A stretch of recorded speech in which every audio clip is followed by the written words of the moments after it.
So to the question of who is the yourself that needs to be continually counted as dead to sin. Well, one way of answering this is through the three defining questions of everyone's life. Who am I? Where have I come from? And where am I going to? But if we're in Messiah Yeshua, we have another starting point for answering this question, which comes from how Yeshua began his public ministry, saying, "You are the salt of the earth, and you are the light of the world." Because he was saying there's an altogether different perspective we can have on ourselves, which is how God sees us when he looks at us. Now, this would have been much easier for the first believers to grasp, as they were taught from an early age to look for answers they could find in Torah. And for the question of who am I, they'd have found the answer in the Shema, the Hear, O Israel, where they were told to love Adonai your God with all your heart and with all your soul and with all your strength. And from this they'd have known that their heart, their soul and their strength were like three windows through which God saw the inner man, that would have helped them appreciate what it meant to be the light of the world and the salt of the earth, and therefore why they needed to continually count themselves dead to sin in their heart, in their soul, and in their strength. Now, as we don't have their story, we can't duplicate their response. And yet by learning to think like them, we can still aim towards the same conclusion. However, this does first mean tuning down the influence that Greek culture has had on us by the way it shaped our education and influenced the way we think and even permeated our view of life. And then to engage with Jewish culture, as it's the culture that God chose to reveal himself through. Especially as this leads to a totally different view of how God created us to be. The Greek view being that we have a soul, whereas the Hebrew view is that we are a soul. And this makes a huge difference to how we understand ourselves.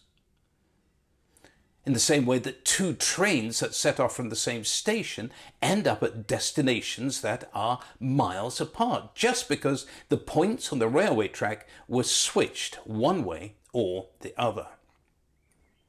So if we travel the Greek track, we eventually arrive at the open-ended question of what is truth? Famously articulated in Pilate's rhetorical question to Yeshua, what is truth? For in the absence of Torah, there is no absolute truth. And the consequence for the Greeks was that they lived in a dualism in which their heads were given over to philosophy, while their bodies indulged in leisure and pleasure. So, as they saw little connection between their body and their soul, their lives were all about trying to fill the hole in their soul. And whilst this may all seem like ancient history, it's not hard to see how Greek culture similarly influences today's world, that strives for comfort and appetite satisfaction, where one person's view of truth is considered to be as valid as another person's, and where it's no coincidence that the Greek word psyche is the root of what's called psychology that tries to tell us who we are. However, if we travel down the Hebrew track, we eventually arrive at a question that is not open-ended. And it's the question of trust, as it challenges us to set the whole of our lives and the whole of our understanding of ourselves in the context of divine encounter with the God from whom all things come. And here there's no division between the spiritual and the physical, because it calls us to trust in Adonai with all your heart. Lean not on your own understanding. In all your ways acknowledge him, and he will make your paths straight. It's saying that God has given us the ability to choose about whether, deep down, we really think his ways are best, as it's revealed by how we act in the whole of our lives and not just in selected parts of it. And this was the context for the you that Yeshua spoke of when he said, "You are the light of the world, and you are the salt of the earth." As well as the you that Paul wrote about as a Jewish writer to believers who were either Jewish or Gentiles who recognize the Jewish roots of their faith. So to engage with this, we need to get into the thinking of Torah, remembering how the new is concealed in the old and the old is revealed in the new. And starting with the account of how God created mankind in Genesis chapter 2, when he formed the man out of the dust from the ground, and he breathed into his nostrils a breath of life. So the man became a living being, or a living soul, in Hebrew a living nephesh. That's almost always translated as soul in the 450 times it occurs in Torah. And from this we learn that God formed the first human being by combining his spirit with the dirt of the earth to form a living soul, a living nephesh, who could interact with both the physical realm and the spiritual realm, through which he could be totally fulfilled in knowing his creator. As reflected how the psalmist wrote, "As the deer pants for streams of water, so my soul pants for you, O God." And also, "Bless Adonai, O my soul, and all that is within me, bless his holy name. Bless Adonai, O my soul, and forget not all his benefits." So, as living souls, we are beings who can have a relationship with the one from whom all things come, and to do so in every aspect of our lives, in which we can not only experience his blessing, but through which we can actually bless him back. But even more astoundingly, God then placed a heart, a levav, into the living soul he created. That, as we thought about in part 1, has been given immense ability to think, to know, to understand, and to feel so profoundly.